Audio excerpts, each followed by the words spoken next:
All right, guys. So I think we're about to start the AMA. Is everyone okay with that? I think Yeah, that's I'm ready. all right. There you go, Gary. I was waiting to hear your voice. How's everyone doing?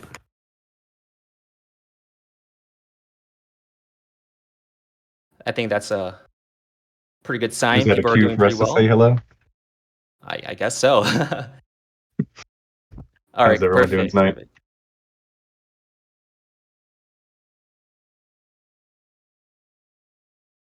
Nice. Okay. So we're just going to give a quick intro of what's happening right now. So welcome to the first Gauss AMA of August 2022. It is currently August 8th right now. And in today's AMA, we have the whole team here. Gary, Patrick, Austin, and Lauren. And you'll be able to learn more about them, ask questions to the team, and learn a little bit more about what Gauss is. We are going to have team intros in the beginning, and then we are going to move on to the Q&A portion, where you will be able to ask some of the questions in the chat. We do have a moderator here, so if anyone is putting out questions, we will have them listed somewhere, and we can get back to them later on. So feel free to ask any questions that you have, and we'll go through as many of them as we can. For being a participant in today's AMA, we will be rewarding NFTs to the people who are asking the best questions and providing some of the best suggestions, or just being, being part of the community and being active in it. And we're going to keep track of that, of course. So without further ado, we're going to have introductions of Gary, Patrick, Austin, and Lauren. And I guess we're just going to start off with Gary. Gary, he is the CEO, he's a founder, he's always in chats. And overall, he's a pretty nice guy, I would say. So Gary, can you just give a short introduction about yourself, I guess?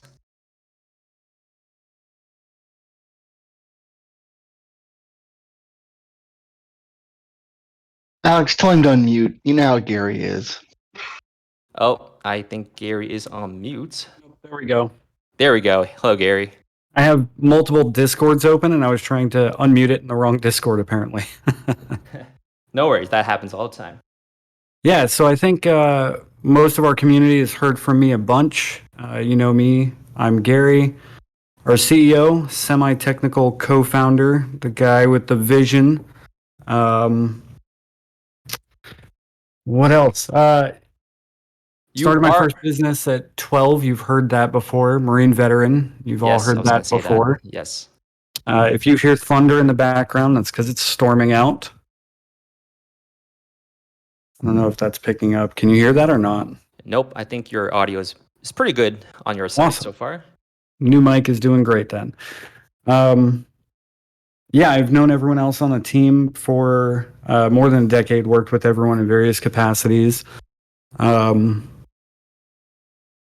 Yeah, you've all heard from me plenty. I think you should hear from Pat finally. I know we have Team Pat in our chat, so Pat, I'll let you handle your intro. Thanks, Gary. Good to meet you, Alex. I listened in on some of the other ones, and I heard you speak. I think you're past that point in the relationship with Gauss and with Gary in particular that you can stop throwing softballs at him. He's ready for the hard ball. I'll keep that in mind next time.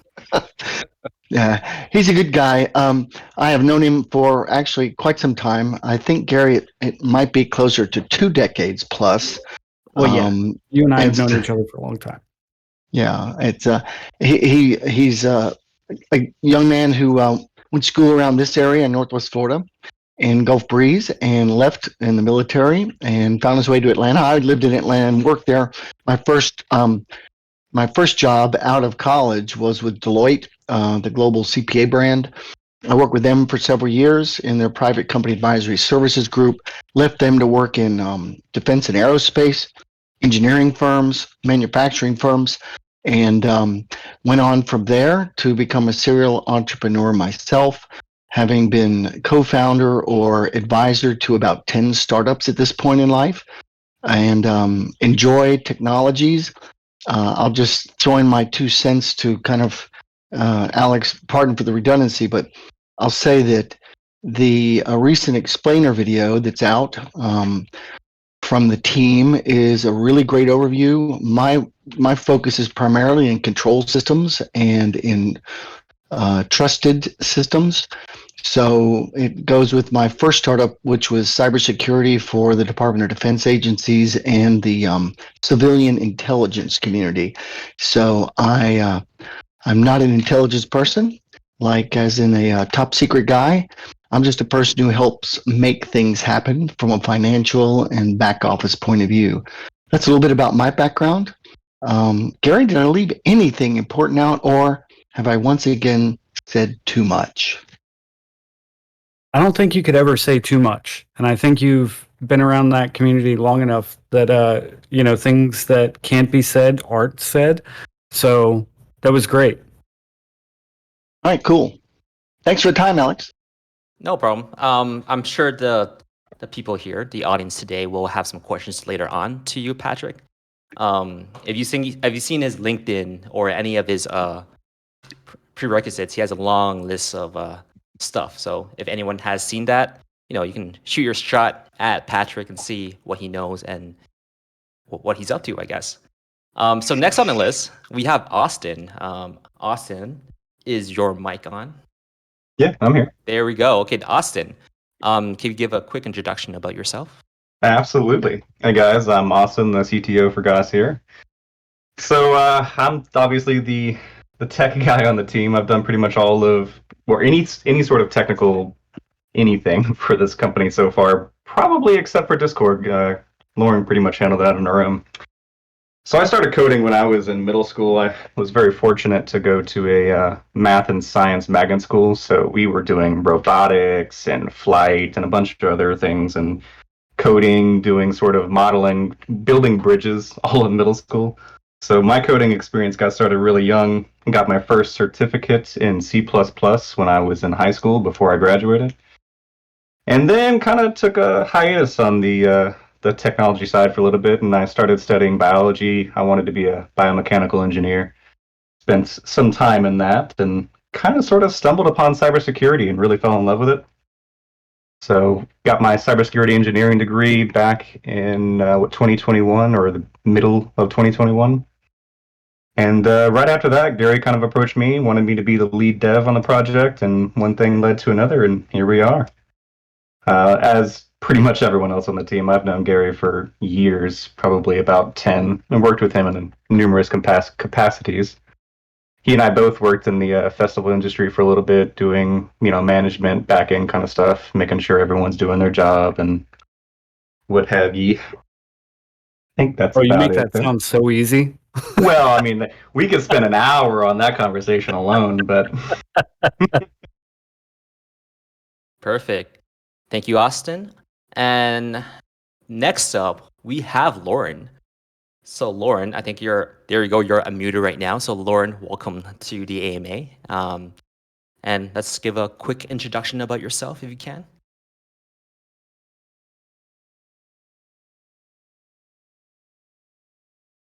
I think your mic might be off. Lauren. Yeah, Lauren, we can't hear you. And Alex, you might need to bump up your audio just a smidge too. Oh, no worries. Let me do that right now. Hello. Okay, there we go. Lauren. See, I kicked it off and I had issues because I was muted on a different. Yeah, Wait. can you hear me now? There Yep, we can go. hear you. It has me set to push to talk. Sorry, guys. I also have multiple Discords up. So, hey, sorry, everybody. It's nice to meet you finally. As you know, Can you guys still hear me? Yes, we can. Okay, it keeps going in and out. I don't know why. But as you guys know, I am the Chief Science Officer here at Gauss. I'm really excited to finally be able to meet everybody and get a chance to answer some questions. Just to give everybody an idea of my background, I have a background in public policy, social science, and complex data modeling. I've worked for one of the largest tech companies in the United States, working on EFI issues. I've worked on autonomous vehicle mapping software, and I'm currently working in consulting, specifically like in the engineering side of things. But I'm really excited to be a part of this project. Thank you, Lauren. Oh, sorry, can you say again what type of consulting you're currently doing right now? Yeah, so my primary focus right now is 3D modeling. I work in the environmental sector, but it has a really wide application. I see. Perfect. All right, I think that's the core team. And for anyone who doesn't know who I am, my name is Alex. I make a couple of the YouTube videos, and we're going to be launching a lot more videos later on throughout the month. And we're planning to launch around 1 or 2 videos per week, and that's who I am. I just realized that I didn't really give an introduction about myself, but yes, that's who I am. Anyways, Gary, we're going to go back to you for a second, and we're just gonna try and answer some of the questions, or do you want to explain? Actually, do you want to explain in general what Gauss is for the people who don't know? Yeah, I think I see mostly faces or names we recognize in our chat right now. But the short version is that we're building a curated layer 1 blockchain. And we can go into a bit more of what that means in talking with the whole team. I do want to say that if I cut out for a second, our power just flickered here. So that might happen, and I'll just pick it up on my phone. So if I go dead for a minute, I'll be back. No worries. That's perfectly fine. You're still really quiet for me. Hey, is chat able to hear Alex just fine, or is it just me? I do have my audio trying to bump it up a little bit more. It's just you, Gary. He's fine on this end. Okay. And by the way, Gary, I'm sorry, but just to interrupt, sidebar, Alex, don't listen in. Here's the deal, Gary. We've talked about your delusions of deity before, about that resurrection stuff. I'll shut up now. Oh, geez. I don't want to ask too many questions about that. So, all right, great. All right, so, again, we are giving NFTs to the people who are participating in chat. So, and we're trying to get through all the questions that we can. I'm not sure if we do have a time limit on this, but I guess we'll try to get an hour is, I think, what we want to do. You know, yes. Try to stick close to an hour. Exactly. Okay, perfect. So we do have one question from, I'm not sure who it is just yet because the Discord ID is a little bit messed up on our end. But someone said, are timelines on track for Q4? Yeah, we were ahead of our timeline for our Q4 launch for a while. We're still on track with it.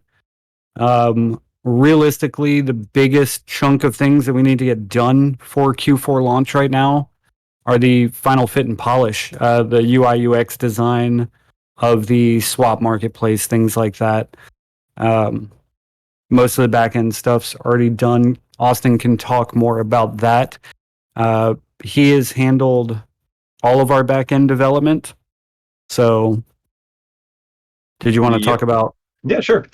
So right now, as far as our alpha test node is concerned, we are running a 3-node EVM blockchain. It's using a click consensus model, so it's a POA or POSA, depending on how you want to say it, model.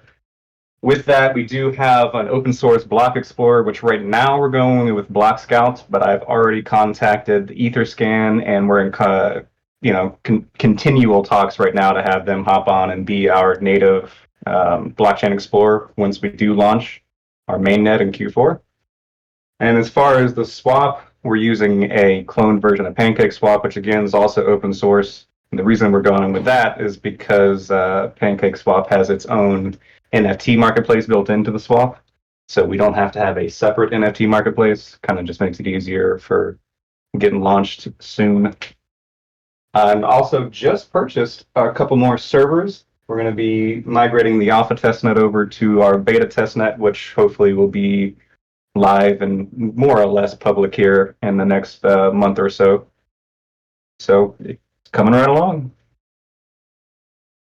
Perfect. I hope that answers your question. And I think that question was by Dry Responsibility 42.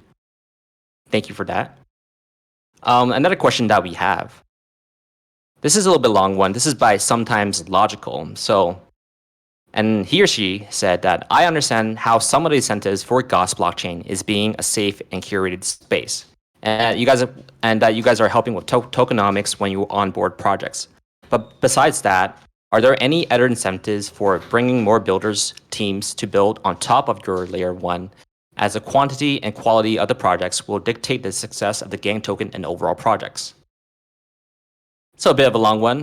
Do I need to repeat that, Gary, or for anyone No, I'm else on looking the at the team? question in our chat right now as well. The biggest initial differentiator between us and other blockchains is the fact that we're a curated space. It's not, as everyone knows, it's not a normal thing for blockchains to be, closed. So, or not closed, but curated, permissioned, not open to the public to launch whatever they want to launch. And for large brands, that has significant value in and of itself. Knowing that they'll be able to bring their brand and their audience into a blockchain and not have a ton of other clones or scams is huge and impressive. Like, I'm sure a lot of people here are familiar with Sphere. They just partnered with 100 Days, which is, looks like a great project and everything, but they are, I think it's Avalanche that they're on, and there's a dozen, 2 dozen, whatever clone tokens of their project. And that just happens everywhere. Sorry, guys. I think Gary cut off on my end. Are you still able to hear Gary? Anyone? Nope, that might have been his power. That might have been his power. That is for sure. That kind of sucks. So we're gonna wait for Gary to come back in, and hopefully he's able to get back onto the top of the questions on that. For the time being, we're gonna move on to some other questions, and let's see if we can get anyone else on the team to answer. We do know that maybe some stuff we're gonna keep under the carpet for to say. Gary got rugged. He did. His power rugged him, I guess. All right. So I think there's this question by Gil. Let me pop that up. And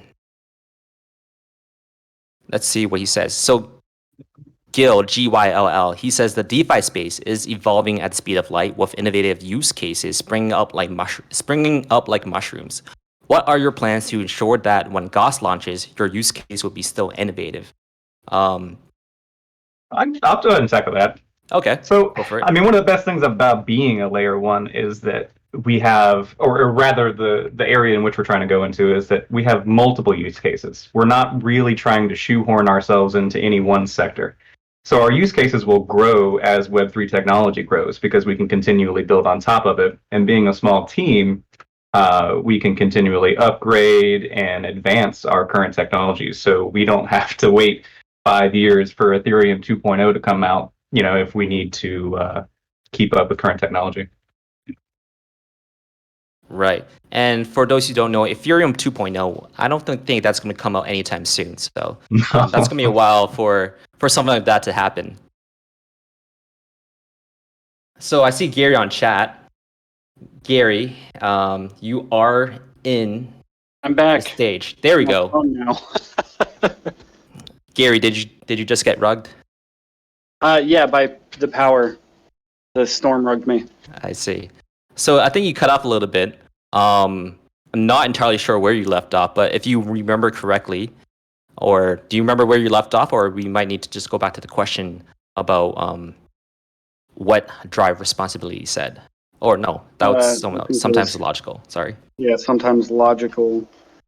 Let's see. I'm scrolling back up to that question.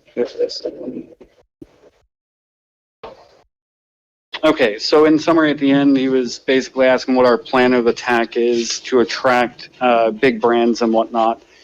And at the start, we're not going to have a Fortune 500 company launching with us in the next, in Q4. That's not realistic. We have to have some proven success first. I am aiming to be able to launch marquee partners, 1 or 2 of them, Q1 of next year. Those are going to be because I already have relationships with those brands or with teams within those brands. We'll also be working a lot with other marketing agencies, kind of having them work as affiliates, where they, pitch our platform our services, our blockchain to their clients.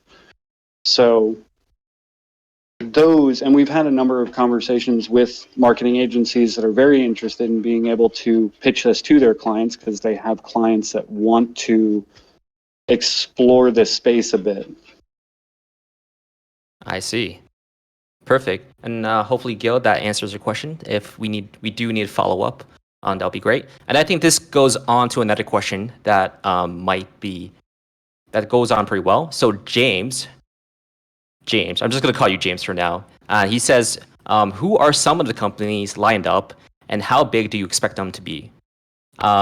Gary did say that there aren't really Fortune 500 companies, but I'm not sure if you're able to touch up on what kind of companies are coming in, or if you're even able to say their names.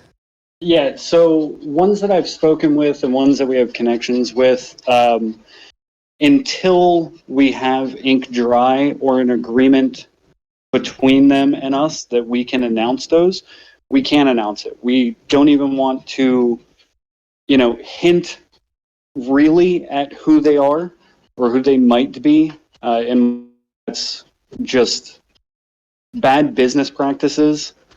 So unfortunately, that's not a tool we can use to generate hype at this juncture.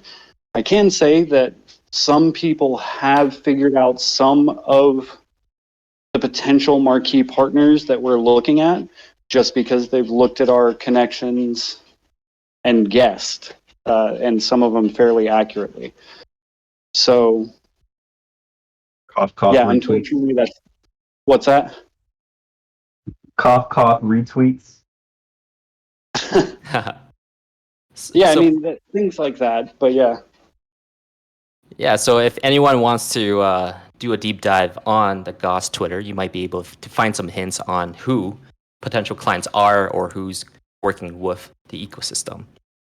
Or look at our advisors and their immediate connections. Exactly. But yes, I don't think we can say it on here on the chat today. Right.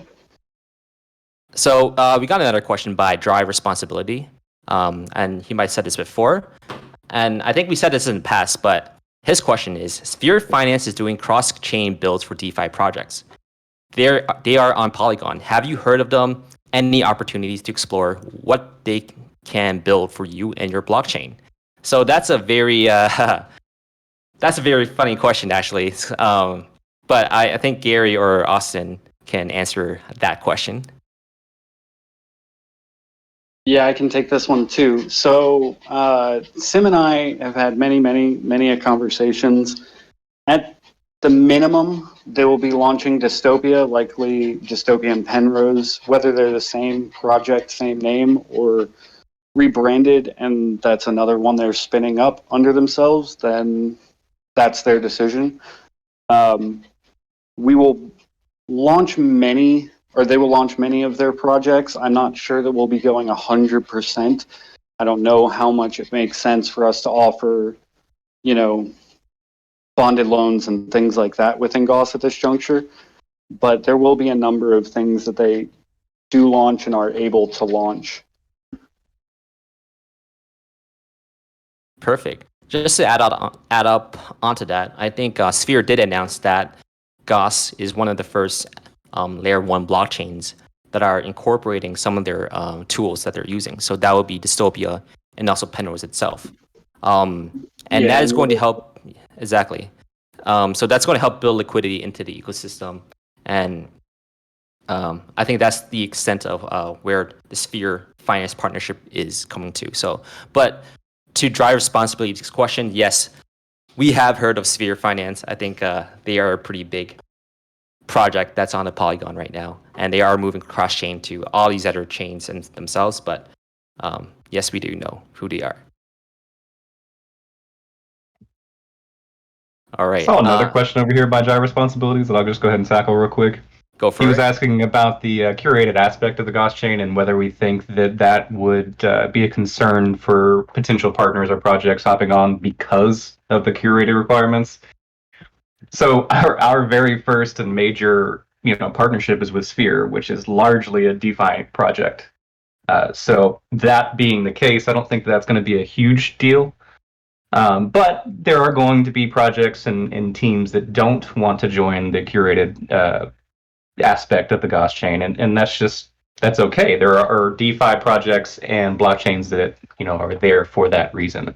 But what we are going to be able to bring on is the companies and the teams and the brands and the influencers that don't want to be on a DeFi project where there are so many scams and there are so many copycat tokens where they can pull liquidity away. So what we might lose in being curated, I think we will gain in tenfold.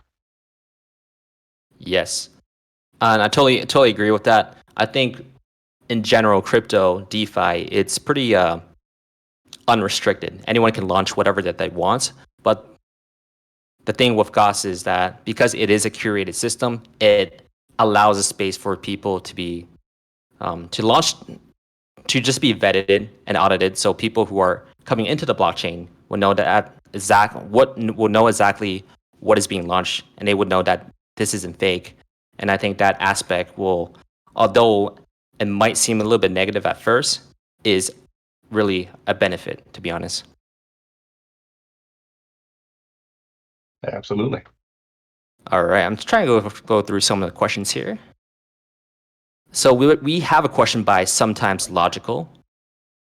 Realistically, how many projects do you think we can onboard on Gauss by Q3 2023? That depends quite a bit on how we develop our processes. Our processes right now, the plan is to build an onboarding process that is multiple steps.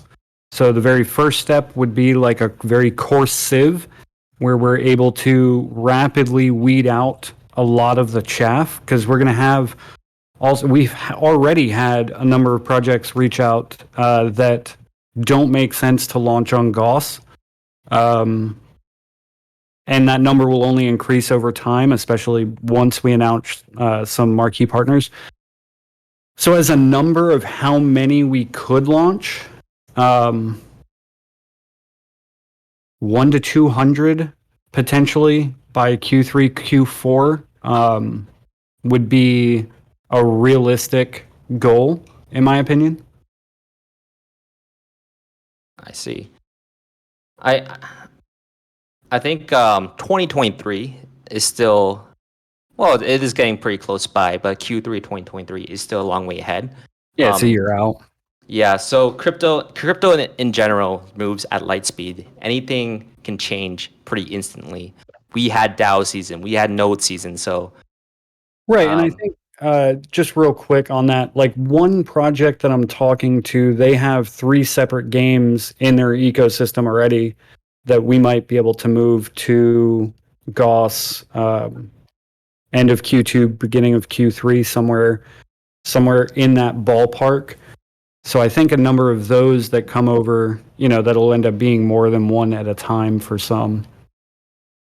Oh, Right. I think we just lost Pat. Oh, yeah, maybe Pat got rugged too. Who knows? All right, we're gonna move on to another question, and this is by the Cuff. And by the way, guys, if the question isn't answered or you want to follow up with something that I'm missing, please put it on the chat as well. So the Cuff, he says, how are we going to bring good volume to the chain with great security of ETH? Going to be on ZK rollups. So with great security of ETH going to be on ZK rollups. So let's just go to the first part of the question. I'm not sure I understand the last part of it, but how are we going to bring good volume to the chain? Oh, if you understand, that would be great. Yeah. Yeah, so there's no time that I see us competing fully for the volume that something like Ethereum has. That's just not realistic.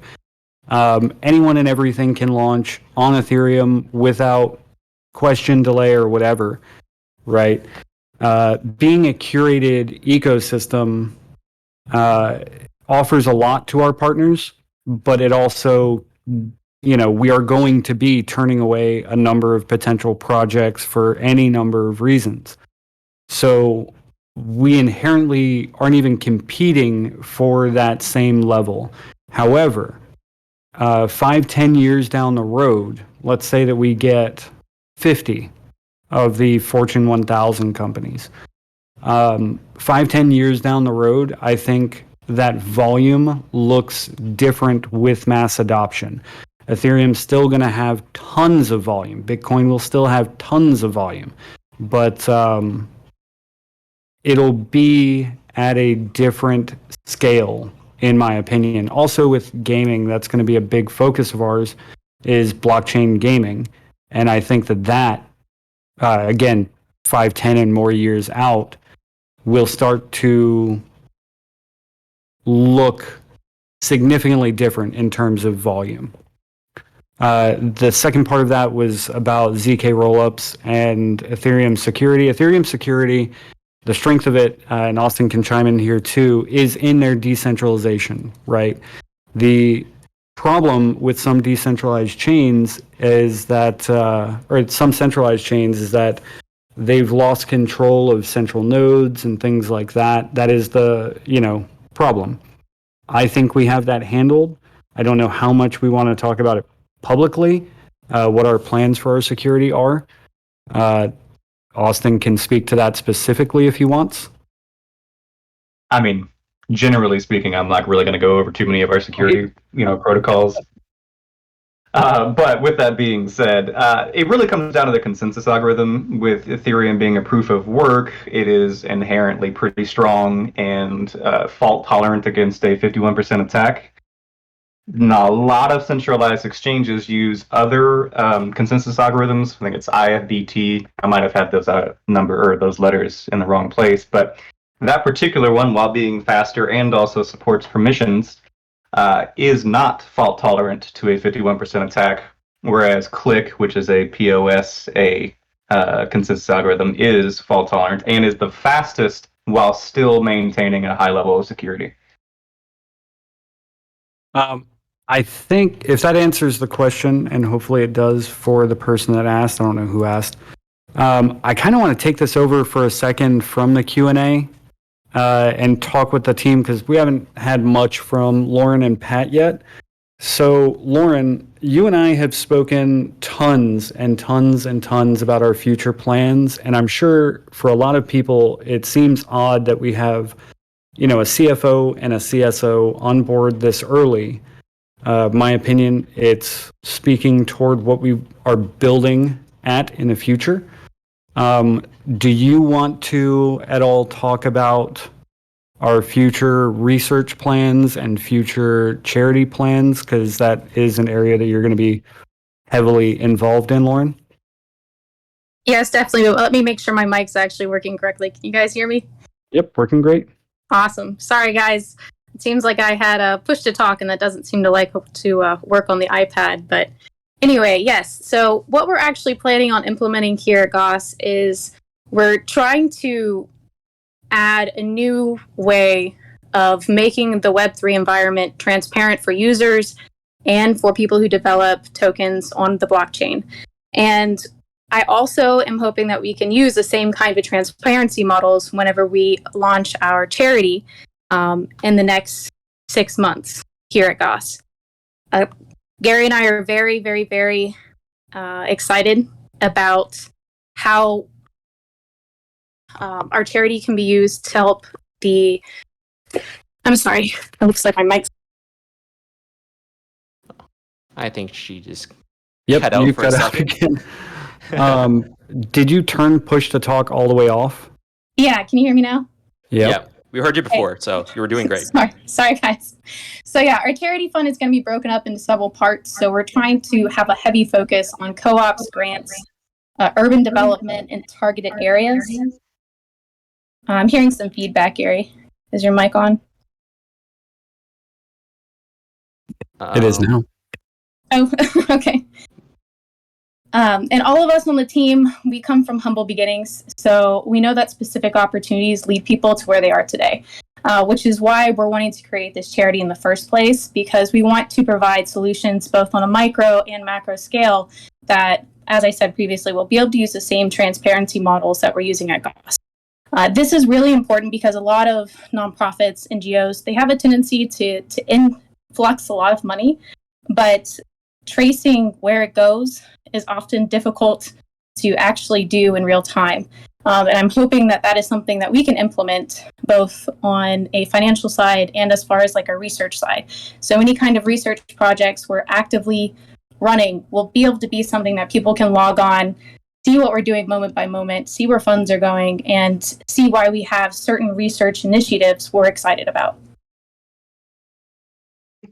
To expand on that real quick too, when she says the transparency models, she means that we're trying to create a literal model that you can view. The consumer can hop onto our website and view and see in live time where each transaction is going, where coins, tokens, whatever the case may be, are going, NFTs, or in the sense of working with a charity, see where each of those charitable dollars are going and where it ends up at. Right, and that's something else that we can tie in with brands. Like if they want to take a percentage of their transactions and shift part of that revenue into a charity directly, that can all be done live, with smart contracts. They can be done with their token contracts. So that'll all be awesome and interesting. I personally am also really looking forward to a lot of our research in the field of economics, and being able to test some of these things in a live environment over multiple years, which is part of what our reflections are all about. And we'll have a whole video about that probably at some point. Pat,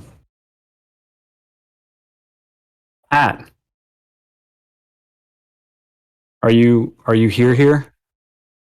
It depends upon the next lightning strike in AT&T. That is literally the same thing I'm going through right now, and we're so many miles apart. That's funny. Well, I was gonna see if you wanted to talk about. You've watched, technology advance quite a bit over the last 30 plus years, and you and I have spoken tons about our visions for the future, what we're building for. Because we're not just building this for right now, we're building this, for 5, 10 plus years down the road. So I was gonna get you to give some input on your view of that and our overall vision. Oh, sure. In fact, one of the Q&A chat questions kind of related to, where do you see the puck going, or how sharp are your skates to get to where it's going in the future with your architecture? And I think it's very important to understand that, as Gary and I and the team have talked, that the thinking is that where we've been in this world of blockchain tech applications has largely been living the Gartner hype cycle, to be blunt. Having been involved in the .com bubble and bust with my first startup, I've found that it's very interesting to follow the marketing hype with the technologies that have evolved over the last few decades, and then to watch the maturation, which eventually is derived from kind of hard experiences. Another question in the Q&A that I saw was interesting was the crypto, was it the phrase crypto winter? I don't know. But basically, that's a great topic, Gary, and maybe I missed you commenting on it, but it is just exactly this momentary cycle of down in the markets here that is the opportunity to really look hard at design architecture. Yeah, it's not one. Oh, sorry. Yeah. No, and think through the future applications and use cases. And I think, again, back to that word trustworthy and transparent, those two concepts underpin everything. Now, where will the technology be? I don't know. But I suspect that those people that are building trusted applications and ecosystems will be ahead in the long term. Yeah, I mean, I haven't spoken about it in this AMA, but I'm firm believer of building and launching in the winter. And since we got started with Gauss, this has been our timeline. This is the world economy is kind of playing out as I've, expected so far. Not to be all doom and gloom about it and everything, but this is the right time to build and launch, in my opinion, because launching at the very bottom of a market, you only, have up to go. You can only go up from there, as opposed to launching at the top of the, bull cycle. And we've watched that so many times where these tokens just tank with the overall market. It's not even their direct fault. But they just tank with the whole economy, and that just kills so many projects that launched at the top of the bull. It's unfortunate. But I mean, this is also a cycle that, from a macro perspective, is just going to happen. I don't think that unless the world ends, that this is the end of crypto or anything like that. It's just the downside, the downturn, the winter, whatever you want to call it. Yeah, I just want to add on to that for any market, the stock market or whatever, there are going to be ups and downs. And right now we are in a down trend for the moment. But honestly, I do want to add on that this is probably the best time to build on something than on the uptrend. I see a couple of projects in the past during the, I guess you can call it the crypto summer, when everything was going up. They were building there. And once it hits, I mean, the whole aspect of crypto kind of flipped on its head. Bitcoin was at 69,000 and now it's at what, like 18, 20, I think? Well, no, I think it's 23 right now. And a lot of projects that were caught up in that trend really left a sour taste to everyone who entered at that time. So I think right now there's no better time to build than now. So, sorry. Sorry, Lauren. No, go for it, Lauren. Yeah, I was also going to say, I think that also because the market has crashed the way it has, and we've seen so many problems, it really does allow Gauss to launch in a time to where we need to fix the vulnerabilities we're seeing in Web3 and along a lot of the major crypto firms and blockchains. And I think that it really gives us the ability to start off strong because we're able to say, these are where other companies have failed, and this is how we can do this better. Yes, absolutely, 100 on that. I just want to ask this open-ended question, and hopefully anyone can answer this, but why do you guys believe in Gauss, and why do you guys believe in this endeavor that you guys are in? I've spoken a ton, so I'm hoping one of the other... Austin, Lauren, don't be shy. Pat, too? I'll say why I believe in it. I think this team that's assembled has got some of the most innovative thinking and solution-focused efforts to build something. And I've known Gary long enough, and we've talked at length on a very diverse set of topics over the years.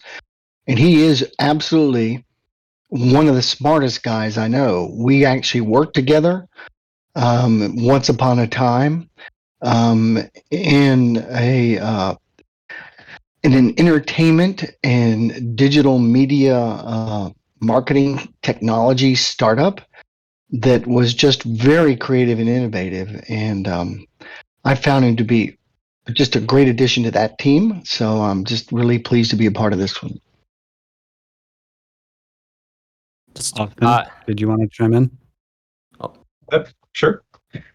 Yeah, very similar to what he said, in the sense that I think that we've built a pretty good team here. Building a team is one of the most difficult things in doing anything, whether it be a project, a company, or whatever. Because we've all known each other, we've had our ups and downs, we've fought and cried, laughed with each other. So it's just a little bit easier to work with each other and know, what the plan is and where we're going. But more importantly, I just enjoy a challenge, and I think we picked the right time to launch, and we have an interesting product. Or more or less now, it's just finishing details and polishing it up. Also, and to go further in that, I think the fact that me and Gary, Lauren, and Pat, we all have ideas that we want to pursue further with Gauss, not just getting this launched and trying to make money. I mean, that's not really our intention. We have a lot of ideas and goals and plans that this is just the springboard or the launch pad for.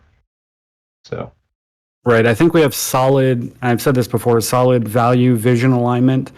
We all share a lot of similar views about the world and what we want to see the world become, and would like to see Gauss be, a fulcrum by which we can use to make an impact.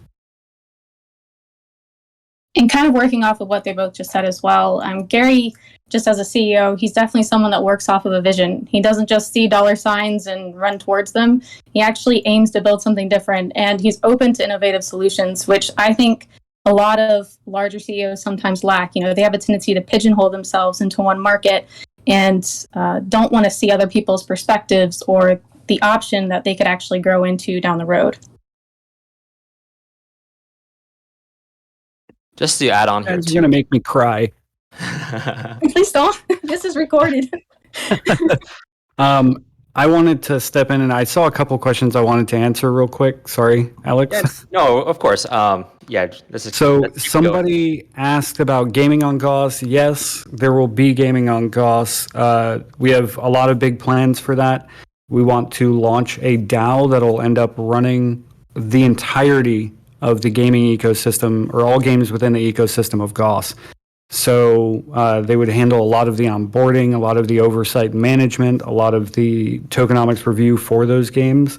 That's not to say we still won't be involved, because we will be heavily involved with that DAO. But allowing the community to run that aspect is, I think, something that's important and something we want to do across the entirety of the Layer 1, while still giving them the curated bubble, in which to do so. We're also going to be working on a number of NFT protocols, specifically catered toward building NFTs that'll work like in-game assets, because that's lacking in this space right now. And down the road, that'll involve a lot of AI machine learning to help provide a system for cross-game interaction of assets. So taking a sword or suit of armor from one game and bringing it over to another. All of that's really interesting and really exciting stuff that we're just now technologically, literally within the last 6 months, being able to do. So that's super interesting. And then that segues into this other question from Sunsafe. How high will the throughput be? You're asking about our transactions per second. And you've seen games congest networks. So the primary Layer 1 blockchain that we're building will mostly be for tokens. We're going to end up, I don't know what our time frame for this is. Austin and I have still, we've talked about it a lot when we want to execute it. But we're going to have a separate Layer 2 for just general NFT use. So we want this main network to be very, very streamlined, not bloated. We also won't have all the bloat that all the decentralized chains have with who knows how many transactions, from scams and random crap all the time. So we'll be fast. We won't be bloated. Austin can speak to the actual transactions per second.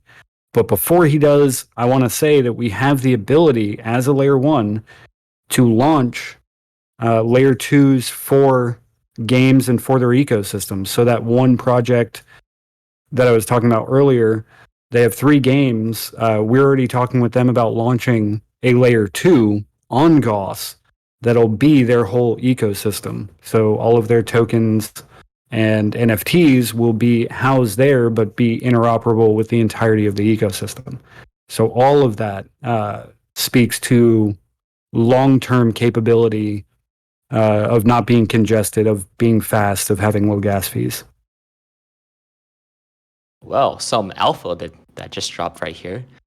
Thank you for that, Gary. Oh, I thought Austin was going to chime in too about the TPS.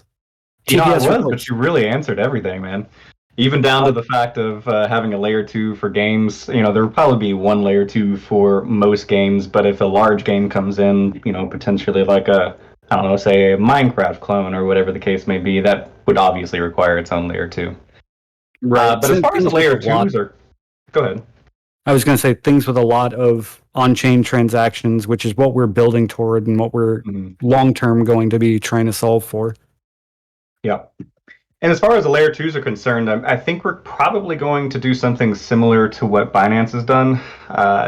Technically speaking, the Binance Smart Chain, it is a layer two, but it's a light client. It's not a normal implementation of a layer two.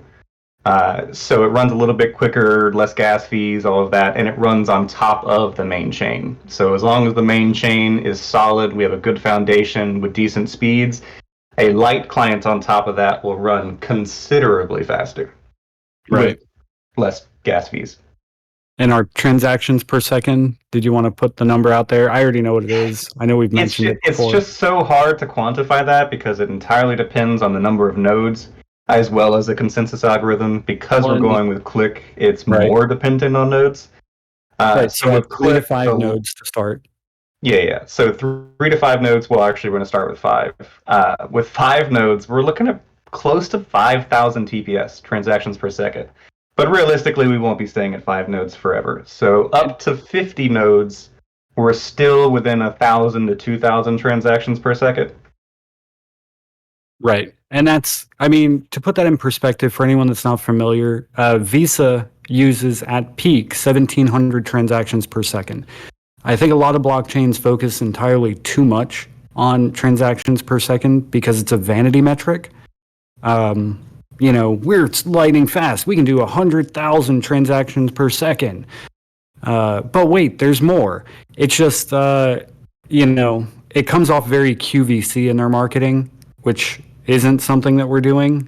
Sure, Gauss is going to be quicker than most, just because we're a curated layer 1. So hopefully that answered. I saw a question from Gil here that kind of goes into what you just said, and I was really asking a question about going into more about the curated aspect of Gauss. So as far as that's concerned on the technology side, there's going to be a lot that's open to the public. Because we're not doing a private EVM network, which would be something akin to, trying to make our own private Ethereum network and whitelisting or blacklisting people in and out.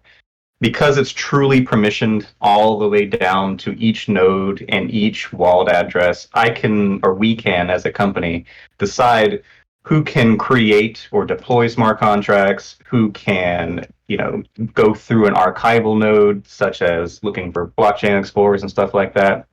So to really answer your question, the general public will be able to access Gauss, to look at the blockchain explorer, to read every transaction on the ledger, but the general public will not be able to deploy a smart contract. That's where the curated aspect comes in.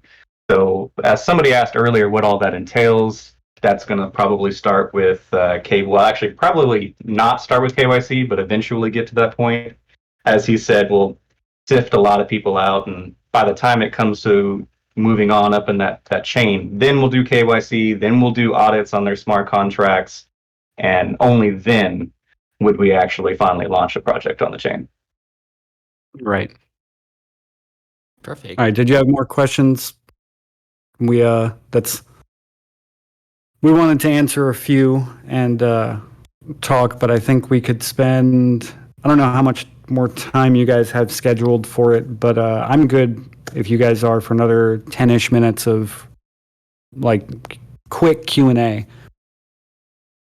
I do have one from the cuff to probably Austin, because I think this kind of ties in with the TPS and the nodes.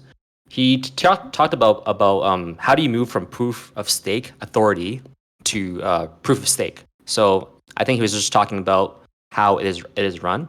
So Ethereum, everyone knows that is a proof of work. Gauss in this case will be a proof of stake. Austin, are you able to kind of touch up on what proof of authority is or proof of stake and how that kind of ties in with the whole ecosystem? Oof. So yeah, I could spend hours on that question alone, but just to make it easy, the short answer is that a proof of authority consensus algorithm is a proof of stake. It just builds on top of that. The authority aspect is us. We get to control validator nodes and who can launch smart contracts and yada, yada, yada. That's where the authority comes in. But underneath, it's still a proof of stake algorithm. Perfect. Right. And we'll always, I think, be proof of authority functionally, even if, way down the road we become more and more decentralized. I think Gauss will always be a curated ecosystem nonetheless. It'll never be fully decentralized and Wild West. We have enough of those chains, and that's not something we'll ever want to be, I don't think. Absolutely. All right. Gary, is there any questions that stand out to you that you kind of want to go over? There's a lot of questions right now, and we don't want to keep everyone here for too long, I suppose. It's already been 1 hour right now. Yeah, so we have 9 more minutes. Let me look at this doc real quick. How many projects? So there's one that stands out a little bit. So sometimes logical, he said, or she said. I read about the Omni pool in the white paper, but could you briefly tell us when this is expected to launch and one of the key points which make this a superior model in simple terms? Yeah, there's 2 things. I saw one that's will we launch in early or late Q4? I'm going to continue saying we're launching in Q4. I believe in under-promising and over-delivering. So Q4 is our launch window. We'll probably announce it about a month in advance. That's all I'll say on that one. The Omni pool, I'm aiming for mid-next year, but it really depends on funding numbers and a lot of other things, right? Like that's going to be a project that will take a lot of dev time, a lot of dev hours. One of the things that it improves over the current XYK model, which is what Uniswap and most others use, is that you have fractured liquidity pools with those models right now. So if you have token A and token B, that's a liquidity pool. If you have token C and token D, that's another liquidity pool.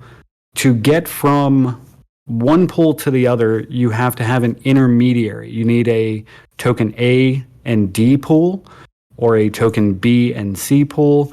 However it works, you need a third pool to interchange in between, right? Which now means you have that liquidity split like that. Let's say they're all paired against USDC and there's $30 million worth of USDC. That is in 3 $10 million chunks rather than being in one large, massive ocean of liquidity where you can directly transact from one token to another. So you'll be able to, if we have 200 tokens in the pool and $100 million or $500 million or whatever of USDC in there, you'll be able to transact any of those tokens for any other token. They'll all be transacted or transactable, swappable with USDC. So it is far, far, far, far more capital efficient. This is one of the things Sim and I have spoken most about. I think it's one of the things he's most excited about for the future potential of it and for the potential of how much it can simplify our liquidity tokens, the potential value that it will provide to validators down the line. So there's a lot. We will at some point spend a whole AMA just talking about liquidity or probably multiple, but that might not happen for a bit still because it is further down the road. And if you use the search function, I've spoken at length about it. There's some pinned comments in main chat and some others about it. Ask us maybe. So feel free to go dig around for some of those lengthier answers. Nice. This is an interesting question by The Guardian. What mistakes do you think other L1 blockchains have made that you don't want to make? So this might be something to Austin, I suppose. I'll probably let Gary answer that, but I did want to point one thing out. I think going to a voting or a decentralized aspect such as Ethereum too early is something a lot of layer 1 blockchains do. And then that slows down progress. That slows down being able to upgrade or bring on new technology. That's one of the biggest issues with Ethereum. because they have a voting or governance model put in place. Yeah, I mean it has its strengths, but we will be able to more rapidly evolve and develop over our first 3, 5, and 10 years than just about any other chain. Like if we had to go through what Ethereum is for the ETH 2.0 merge, which has taken them, what, 5 years now? They started that in 2017. Am I correct? I think so. Anyone? I believe you're pretty spot on that. Yeah, so I mean that's a 5-year process that they're not done with. Hopefully they get their merge going next month. We'll see. But something like that we could have handled inside of a year from everything in that process. Developing NFT protocols. There are NFT protocols on Ethereum that are great and get proposed as an EIP, but somebody isn't in the cool kids club and doesn't have enough support, so it never goes anywhere. We're able to develop a lot faster. I think that's one of our strengths, being in a centralized, curated fashion. What mistakes have they made, though, that we don't want to make?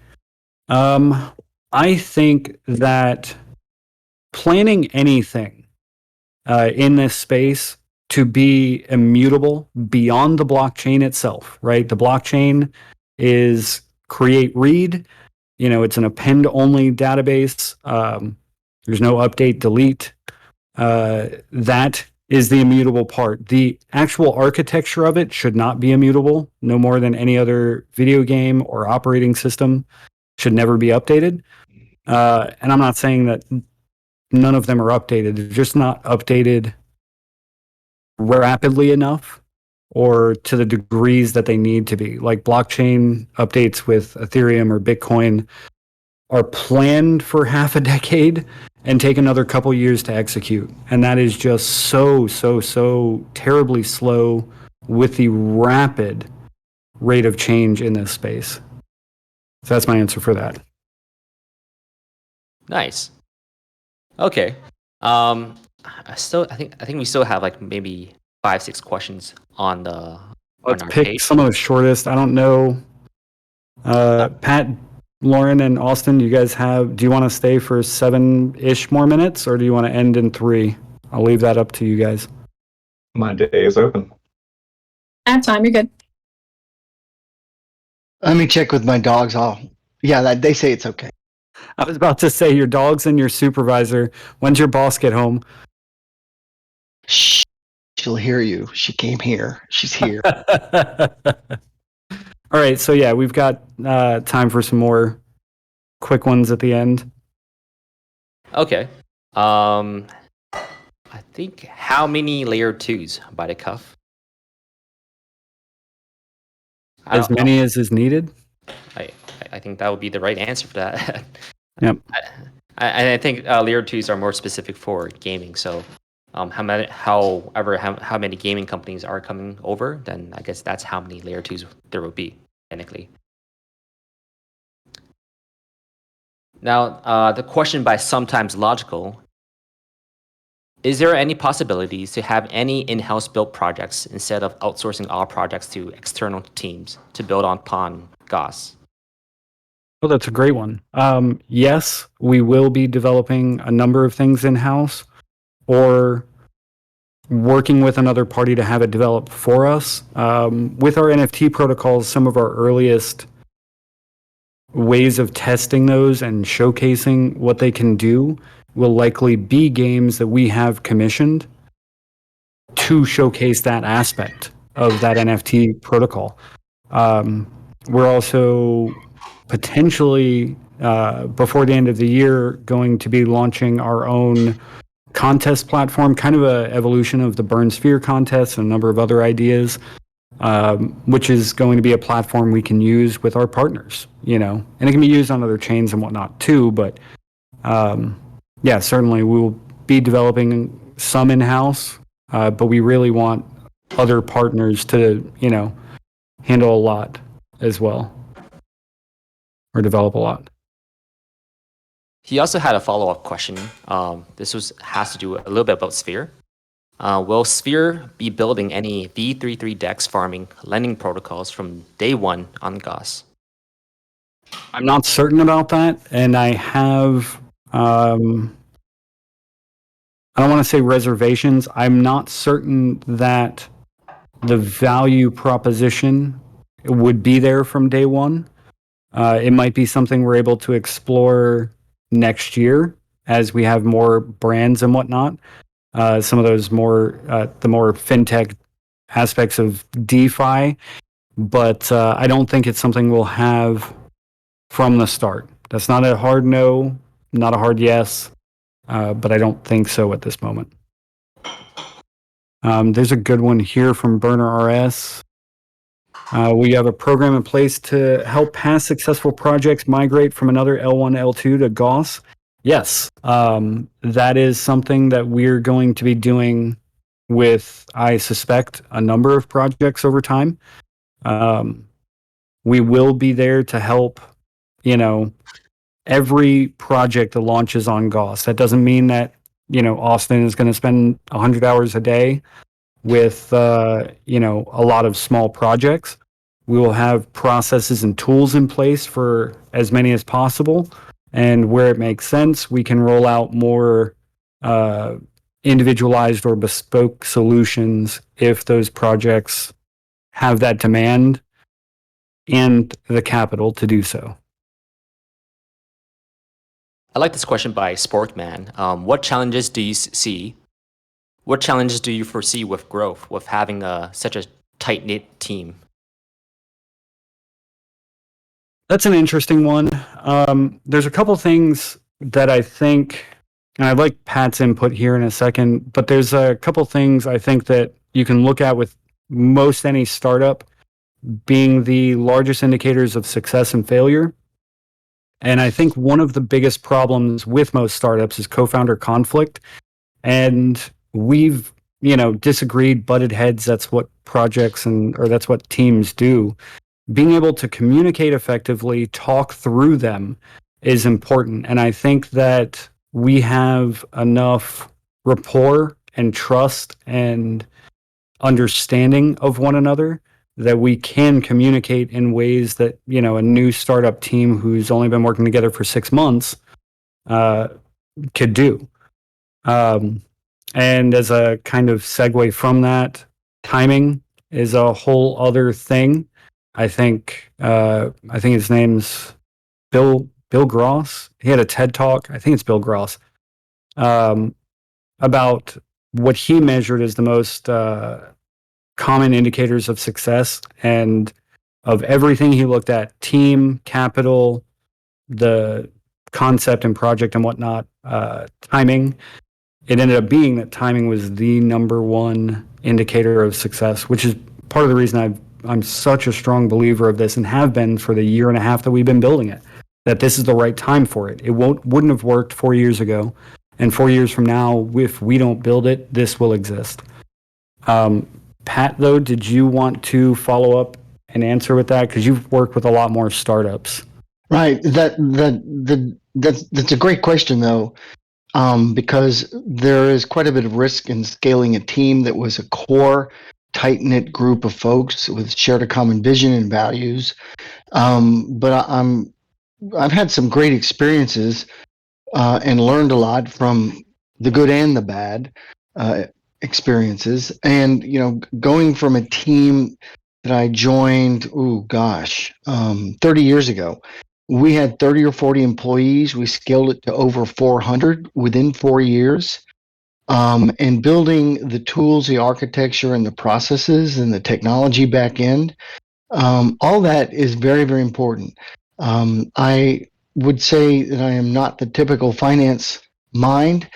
I understand and value very highly the human capital that's involved in an enterprise, and I'm not a person who just believes it's all about totally the metrics, because there are a lot of non-monetary key metrics, okay, if you will, if I can cross that line, because studying simple abstract math is great, right? But the value that people bring to the team and the dynamics amongst the team members, the innovative ideas, those moments of friction that Gary alluded to, those are to be encouraged within kind of a protected and trusted environment where honest feedback, sometimes serious conflicted discussions, have to be accepted for the greater good in the long term. And to do that, you need some experience with, well, how do you structure those processes, those documents, the agreements, all the pieces of the puzzle that go together to support a team through whatever iteration, good or bad, might come up, because the team is what makes the value proposition a reality for the customers. Okay, that's so crucial that they share values and that they actually act upon those values in a consistent manner and communicate them clearly. I'll stop beating the drum now, Gary.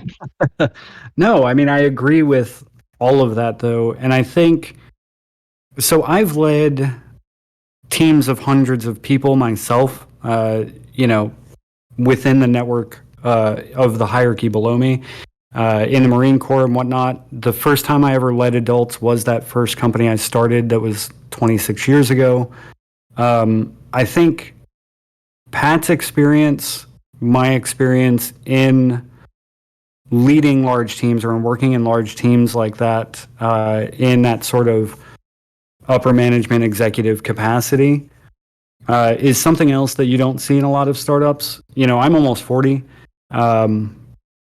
So we're not just a full team of 21-year-olds trying to change the world. Again, not knocking that at all. But I've already taken a number of hits to my chin in life. I know what it feels like. I know what success feels like. I know what leadership and conflict and management, all of these things feel like. And I think that that's something else that will translate to our success, over time. Yes, Pat, you used to be 40. We still celebrate your 40th birthday anniversary every year, though. I'm just happy to be vertical. All right, let's do one more, and then I think that's it. We're at an hour and 17 minutes now. So yes, you're let's on the make dot this with last that. one really good. Okay. I'm looking at the chart right now. Anything that you see in particular that you want an answer, Gary, or anyone on our team? I'm looking, but I'm not Someone not talked about. seeing that jumps out to me just yet. So I think SunSafe talked about running about nodes. I Yeah, I believe can they answer that are. one. I can answer Okay. that one real Okay, quick. go for it. What will Yeah. the requirements be to run a node in the future? They're going to have to be a partner with us, which means they're going to go through all the normal vetting processes and everything else. And then there's going to be a large capital lockup. What that number looks like, I don't know. Sim and I have already spoken about it because Sphere might be our first node partner. It might end up being in the $250,000 range per node. And we may have nodes that the public individuals can lock into as well, sort of pool nodes. But the specifics of that, we're not certain. That's not something that'll be rolled out until, Q3-ish next year. Best case. All right. And I guess just to end it off, I think we'll answer Gil's question about startup costs and KYC. He says the startup cost of KYC and auditing can be a barrier to new projects. Will you have internal partners that would perform KYC and auditing on a credit base for protocols that would like to get started on Gauss but don't have the funds to do so? So I don't think we want to do much of the KYB in-house for a lot of reasons, one of which being the liability of maintaining the identities of those who want to be anonymous, supposing that they are good actors the whole time. I'm not overly concerned with the security. It's more of an ethical concern there. So we already have some third parties that we're speaking with about handling the KYB aspects and rolling out solutions that are more cost effective than their current offerings which means there are steps that we'll have in-house to rough sort some of the applicants. So if we have 1,000 applicants, we want to get rid of probably the first 50% in-house before we even bring in a third party to do KYB. All right. I hope that answers the question, Gil. So, yeah, we're pretty much close to an hour, Yeah, 20 minutes right now. Yep. I just want to say thank you all for taking the time. This is the first time we've gotten a team. Hope, it won't be the last, but at the moment it is challenging to get everyone on the same call. Austin's about to move up here to Atlanta where we're going to be headquartered. Lauren's already up here, but she's been working crazy hours. She also has a actual scientific job where she does field research, and a lot of, time she's attached to a computer for those projects as well. And Pat still has a number of endeavors he's involved in, a number of boards he's on, and things like that down in Florida until we're able to get him up here as well. So thank you all, and thank you, Alex, for recording this, for taking the time to host it, and thank everyone for being here. Thanks for the great questions. Thank you everyone for joining. I think in terms of the NFTs, we'll message the winners, or I guess the people who will be receiving them later down the line. Announcement about it. Yeah, we'll make an announcement about it for sure. But if you guys have any more questions later on, Gary's on the chat like 24/7 almost, so I'm pretty sure he can answer some of your questions. But feel free to also tag people that you want to talk to: Austin, Pat, Lauren, or even me as well. All right. Well, I think Pat's about to get in trouble with his supervisor. I think he has a dinner meeting. I don't think he can hear me right now. I see his headset muted. So, he's in trouble right now. So we'll leave him to that. Yeah, he has. He's aggroed the wife. Wife aggro. All right. Thank you all so much, Austin, Lauren. Bye. Indeed. Thanks. All right. Take care, everyone. I'm gonna play some outro music just for the heck of it, and we'll see you guys next time. Have a good one. Thanks, Alex. Thank you, guys.